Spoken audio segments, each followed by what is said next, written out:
Let's be real. Most people don't have a study problem. They have a focus problem. You say you're going to study for 4 hours, but suddenly you're 3 videos deep into baby goats wearing pajamas. Don't lie, you've seen them. The question isn't whether you know how to study, it's whether you can build the right study system so that your focus actually lasts. As an education PhD and a professional learning specialist, I know how to study. And today I'll show you how to study for long stretches, 3, maybe even 4 hours at a time. You'll be able to do this without burning out. And I'll prove why studying long doesn't mean studying all day. Part 1. Why longer study breaks beat tiny sprints. If you are in a class with a heavy workload, I recommend you study in 3 to 4 hour chunks whenever possible. Why this amount? Research shows that 3 to 4 hours of deep work is close to the human max. Common study advice is that you break your studying into short bursts, like the Pomodoro technique, where you study for 25 minutes, take a 5-minute break, repeat that 4 times, and then take a longer break. Short study sessions are beneficial. I do recommend them to students who have yet to build up their study muscles. And short study sessions are particularly good for review and active recall sessions. But when you are learning something new, constant breaks can sabotage your progress. Like when you're taking a road trip and someone needs to use the bathroom in the first half hour.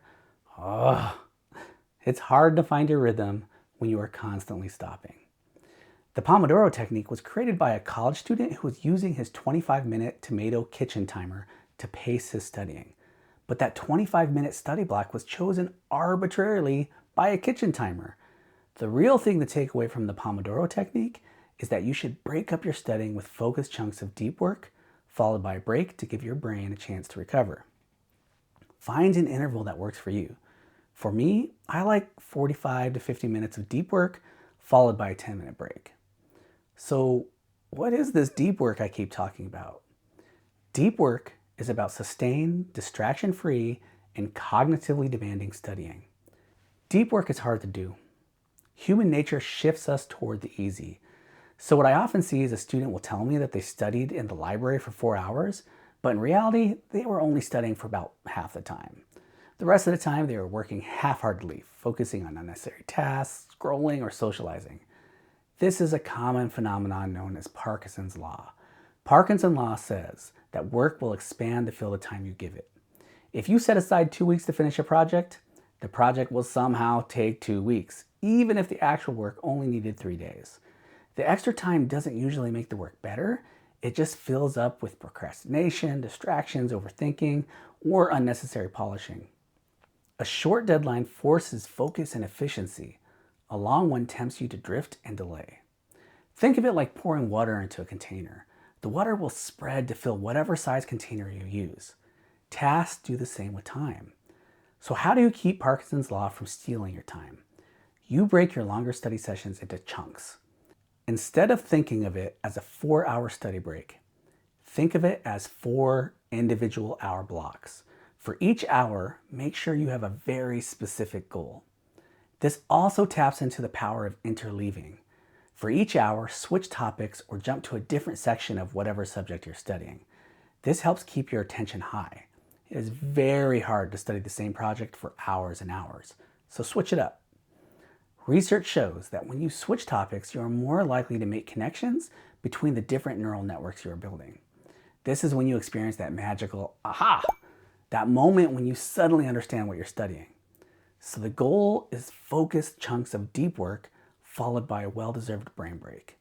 The break is just as important as the work. Your brain needs time to process. Ultimately, this will make you more efficient and you will see less time creep. Mastering deep focus is an important academic skill. Interruptions cost mental energy. Every time you're distracted, you pay double the time cost. First, the time lost on the distraction itself, and second, the extra time your brain needs to refocus. It takes even longer to refocus if you are interrupted in the middle of a thinking task, like when you're halfway through writing a paragraph. When your thinking is disrupted, it will take you longer to settle back into your last line of thought, or you just might lose the thread altogether. Bottom line, train yourself to work in chunks of deep focus, sustained, distraction-free, and cognitively demanding studying.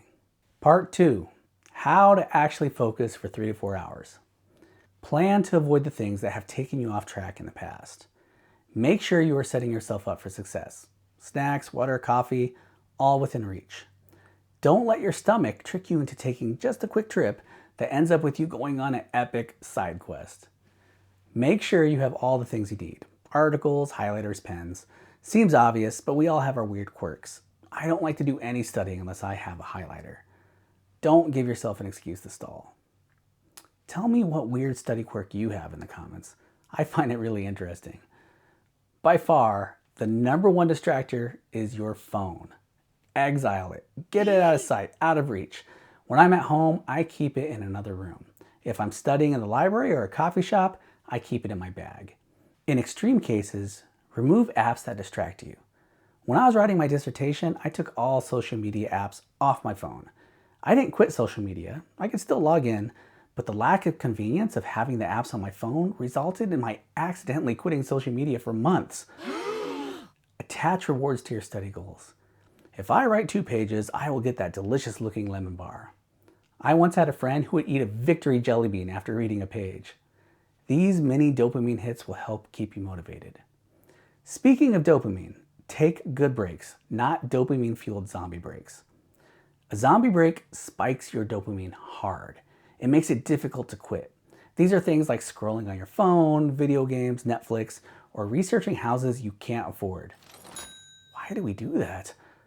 Research shows that when you are done with these activities, you are actually in a slightly depressive state. You are unmotivated. You want to keep doing them, so don't fall into the TikTok vortex. Avoid zombie breaks. So what is a good break? You can identify a good break because you will feel better afterward, more motivated.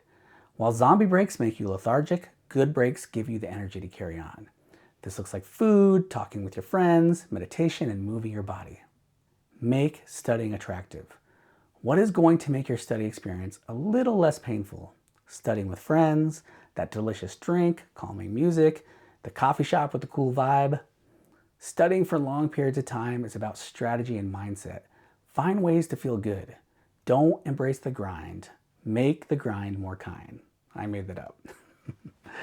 Putting in long study hours will be hard at first, but it will get easier as it becomes habit.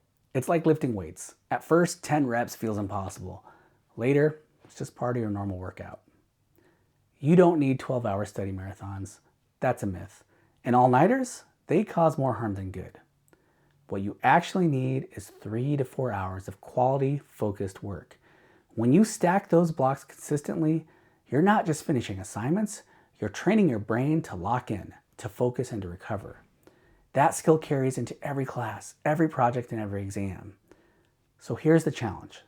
This week, try one deep study block, just one. Set a clear goal, protect your focus, and take a short break afterwards. Notice how different it feels compared to scattered studying. Studying smarter is not about grinding longer. It's about mastering your focus. Build that muscle, and college will get a whole lot easier. If you want more strategies like this, hit subscribe so you don't miss what's coming next. Until then, study long, focus deep, and remember, don't embrace the grind. Make the grind more kind. You've got this.